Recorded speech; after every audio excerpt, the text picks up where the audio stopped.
দোল পূর্ণিমার নিশি নির্মল আকাশ, ধীরে ধীরে বহিতেছে মলয় বাতাস। লক্ষ্মীদেবী বামে করি বসি নারায়ণ, করেছেন নানা কথা সুখে আলাপন। হেনকালে বিনা করে আসে মুনিবর, নারায়ণের সাক্ষাতে কহিলা বিস্তর। তারপরে গড়জোড়ে করিয়া প্রণতি, কহিল নারদ মুনি নারায়ণী প্রতি। কহ মাতো এ কেমন তোমার বিচার, চঞ্চলা চপলা প্রায় ফিরোদারে দ্বার। পলকের তরে তব নাহি কোথা স্থিতি, মর্তবাসী সদা তাই ভুগিছে দুর্গতি। সতত কুরিয়ারত নরনারীগণ, অসহ্য যাতনা পায় দুর্ভিক্ষ ভীষণ। অন্নাভাবে শীর্ণ খায় বলহীন দেহ, ক্ষুধা কষ্টে আত্মহত্যা করিতেছে কেহ। অতি প্রিয় প্রাণাদি পুত্র কন্যাগণে, করিতেছে পরিত্যাগ অন্যের কারণে। বল বল বল দেবী কি পাপের ফলে, ভীষণ দুর্ভিক্ষে সদা মর্তবাসী জলে। কমলা ব্যথিত হয়ে দুঃখিত অন্তরে, কহিলেন অতঃপর ক্ষুণ্ণ মুনিবরে। নরনারী দুঃখ পায় শোকের বিষয়, দুষ্কৃতির ফল ইহা জানিবে নিশ্চয়। চঞ্চলা আমার নাম কিসের লাগিয়া, কারণ ইহার তবে শুনো মন দিয়া।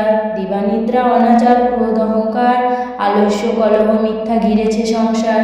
উচ্চ হাসি উচ্চ ভাষা কহে নারীগণ, সন্ধ্যাকালে নিদ্রা যায় বেহস নয়ন। দয়ামায়া লজ্জা আদি দিয়া বিসর্জন, যেথায় সেথায় করে স্বেচ্ছায় গমন। না দেয় প্রদীপ তারা প্রতি সন্ধ্যাকালে, দুধ না দিতে লজ্জা মনে মনে গণে। প্রভাতেতে নাহি দেয় গোময়ে ছড়া, ময়লায় নষ্ট হয় পাছে শাড়ি পরা। লক্ষ্মী অংশে নারী জাতি করিয়া সৃজন, পাঠিয়েছি মর্তাধামে সুখের কারণ। বৃথায় সুখেতে তারা ভুলিয়া আমায়, অকার্য কুকার্য করি সময় কাটায়। শ্বশুর শাশুড়ি প্রীতি নহে ভক্তিমতী, বাক্যবান বর্ষে সদা তাহাদের গতি। স্বামীর আত্মীয় গণে না করে আদর, থাকিতে চাহে গো সদা হয়ে সতর্তর। লজ্জা আদি যত গুণ নারীর ভূষণ, শরীর হইতে তারা করেছে বর্জন।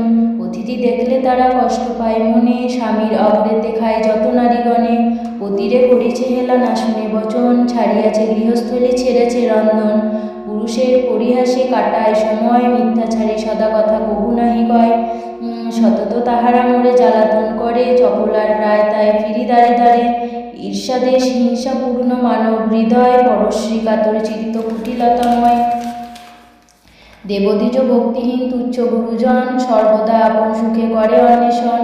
রসনা তৃপ্তির হেতু অভক্ষণ ভক্ষণ, তারি ফলে নানা ব্যাধি অকালে মরণ। যে গৃহ এইরূপ পাপের আগার, অচলা হইয়া তথা থাকি কি প্রকার। বর্জিয়া এইসব দোষ হলে সদাচারী, অচলা থাকিব সেথা দিব বিভাভারী। এত শুনি মুনিবর কহে হৃষ্ট মনে, কি হলে প্রসন্না দেবী হবে নারীগণে। ওহ দয়াময়ী তুমি না করিলে দয়া, পারে কি লোভিতে নারী তব পদছায়া। সৃষ্টি স্থিতি প্রলয়ের তুমি অধীশ্বরী, জাগত প্রসূতি তুমি জাগত ঈশ্বরী। কৃপা করি করমাতা বিহিত বিধান, পরের লাগি কাঁদে সদা মোর প্রাণ। দেবশীর বাক্যে দয়া উপজিল মনে, বিদায় করিল তারে মধুর ভাষণে। মর্তবাসীদের দুঃখে কাঁদে মোর প্রাণ, প্রতিকার চেষ্টা আমি করিব এখন। অতঃপর লক্ষ্মীদেবী ভাবে মনে মনে, ভুলকের দুঃখ নাশ করিব কেমনে। ভাবিয়া চিন্তিয়া বলে নারায়ণ প্রতি, কিরূপে হরিব এবে নরের দুর্গতি। কেমনে তারে দুঃখ করিব মোচন, উপদেশ দাও মোরে বিপদ ভঞ্জন। শুনিয়া লক্ষ্মীর বাণী কহে লক্ষ্মীপতি, উতলা কি হেতু দেবী স্থির করমতি। মন দিয়া শুনো সতী বচন আমার, লক্ষ্মীপত নরলোকে করহ প্রচার। গুরুবারে সন্ধ্যাকালে মিলিয়ে ওবনে, পূজিয়া শুনিবে কথা আনন্দিত মনে। বাড়িবে ঐশ্বর্য তাহে তোমার কৃপায়, দারিদ্রতা দূরে যাবে তোমার দয়ায়। শ্রীহরির বাক্যে দেবী অতিরিষ্ট মনে, গমন করিল মর্তে ব্রত প্রচারণে। অবন্তী নগরে গিয়া হয় উপনীত, দেখিয়া শুনিয়া হইল বড় স্তম্ভিত। নগরের লক্ষ্যপতি ধনেশ্বর রায়, ঐশ্বর্য অপার তার কুবেরের প্রায়। সোনার সংসার তার শূন্য হিংসাদেশ, পালিত সে প্রজাগণে পুত্র নির্বিশেষ। এক অন্যে 7 পুত্র রাখি ধনেশ্বর, সসম্মানে যথাকালে গেলা লোকান্তর। ভার্যাদের কুহুকেতে সপ্ত সহোদর, কইল পৃথক অন্য কিছুদিন পর। হিংসাদেশ অলক্ষ্মীর যত সহচর, একে একে সবে আসি প্রবেশিল ঘর। ক্রমে ক্রমে লক্ষ্মীদেবী ছাড়িল সবারে, সোনার সংসার সব গেল ছাড়খাড়ে। বৃদ্ধা ধনেশ্বর পত্নী নিজ ভাগ্য দোষে, না পারে তিষ্ঠিতে তথা বধূদের রোষে। চলিল বনেতে বৃদ্ধা ত্যাজিতে জীবন, অদৃষ্টের ফলে হয় এহেন ঘটন। অন্নাভাবে শীর্ণ দেহ মলিন বদন, চলিতে শকতি নাই করিছে ক্রন্দন। হেনকালে ছদ্মবেশে দেবী নারায়ণী, বন মধ্যে উপনীত হইলা আপনি। সকরুণ স্বরে দেবী জিজ্ঞাসে বৃদ্ধারে, কি জন্য এসেছ তুমি এঘোর কান্তারে। কাহারও তনয়া তুমি কাহারও ঘরণী, কি হেতু মলিনী মুখ বিষাদ বদনী। বৃদ্ধা বলে অতিহীনা আমি অভাগিনী, কি কাজ শুনিয়া মম দুঃখের কাহিনী। পিতাপতি ছিল মোর অতি ধনবান, সদা ছিল মোর ভাগ্যে লক্ষ্মী অধিষ্ঠান। সোনার সংসার মোর ছিল ধনে জনে, পুত্র পুত্র বধূগণ মোরে সেবিত যতনে। পতির হইল কাল সুখ শান্তি যত, গৃহ হইতে ক্রমে ক্রমে হল তিরোহিত। সাত পুত্র সাত হারে হয়েছে এখন, সতত বধূরা মোরে করে জ্বালাতন। সহিতে না পারি আর সংসার যাতনা, ত্যাজিব জীবন আমি করেছি বাসনা। নারায়ণী বলে শুনো আমার বচন, আত্মহত্যা মহাপাপ নরকে গমন। যাও সতী গৃহে গিয়া কর লক্ষ্মীব্রত, অচিরে হইবে তব সুখ পূর্বমত। গুরুবারে সন্ধ্যাকালে মিলি নারীগণ, করিবে লক্ষ্মীর ব্রত হরষিত মন। জলপূর্ণ ঘটে দিবে সিঁদুরের ফোঁটা, আম্রের পল্লব দিবে শিরে এক গোটা। ধূপ দীপ জ্বালাইয়া রাখিবে ঘরেতে, শুনিতে বসিবে কথা দুর্বা লয়ে হাতে। মনেতে লক্ষ্মীর মূর্তি করিয়া চিন্তন, এক মনে ব্রত কথা করিবে শ্রবণ। কথা আনতে উলু দিয়া প্রণাম করিবে, তারপরে এও মনে সিঁদুর দানিবে।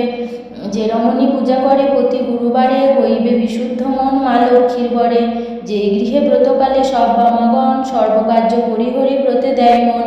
সেই গৃহে বাধারব হইয়া চলা, ভক্তবাঞ্ছা পূর্ণ করি আমি যে কমলা। পৌর্ণমাসী হয় যদি কোনো লক্ষ্মীবারে, উপবাসে থেকে নারী পুজিও আমারে। সকল বাসনা তব হইব পূরণ, পতিপুত্র লয়ে সুখে রবে অনুক্ষণ। লক্ষ্মীর ভাণ্ডার স্থাপিলাও ঘরে ঘরে, রাখিবে তণ্ডুল তাতে এক মুষ্টি করে। সঞ্চয়ের পথ ইহা জানিবে সকলে, দুঃখে সুখী হবে তুমি এর ফলে। আলস্য ত্যাজিয়া সুতা কাটিবা মাগণ, দেশের অবস্থা মনে করিয়া চিন্তন। প্রসন্ন থাকিবে তাহা কহিলাম সার, যাও গৃহে করো গিয়া ব্রতের প্রচার। করে এবে ব্রত মোর সংসারে প্রচার, অচিরে হইবে তব বৈভব অপার। পুত্রবধূগণ বসে থাকিবে তোমার, পূর্বমতো শান্তিপূর্ণ হইবে সংসার। বলিতে বলিতে দেবী নিজ মূর্তি ধরি, দর্শন দিলা তারে লক্ষ্মী কৃপা করি। দেখিয়া হইলা বৃদ্ধা আনন্দে বিভোর, প্রণাম করিছে বৃদ্ধা জুড়ি দুই কর। প্রসন্ন হইয়া দেবী দিল তারে কোল, অন্তর্ধান হইলেন বলে হরি বল। এত বলি লক্ষ্মী দেবী হইল অদর্শন, ঋদ্ধচিষ্টে বৃদ্ধা করে করিল গমন। আসিয়া গৃহেতে সব করিল বর্ণন, যেরূপে ঘটিল তার দেবী দর্শন। ব্রতের বিধান বিদ্ধ বলিল সবারে, দেবী সব কথা যাহা বলিছেন তাহারে। বধূগণ সবে মিলি করে লক্ষ্মীব্রত, হিংসাদের স্বার্থভাব হল তিরোহিত। মিলিল একত্রে পূর্ণ ভাই সাতজন, মিলে সহদর সম যত বধূগণ। মা লক্ষ্মী করিলা তথা পুনরাগমন, গৃহ অচিরে হলি শান্তি নিকেতন।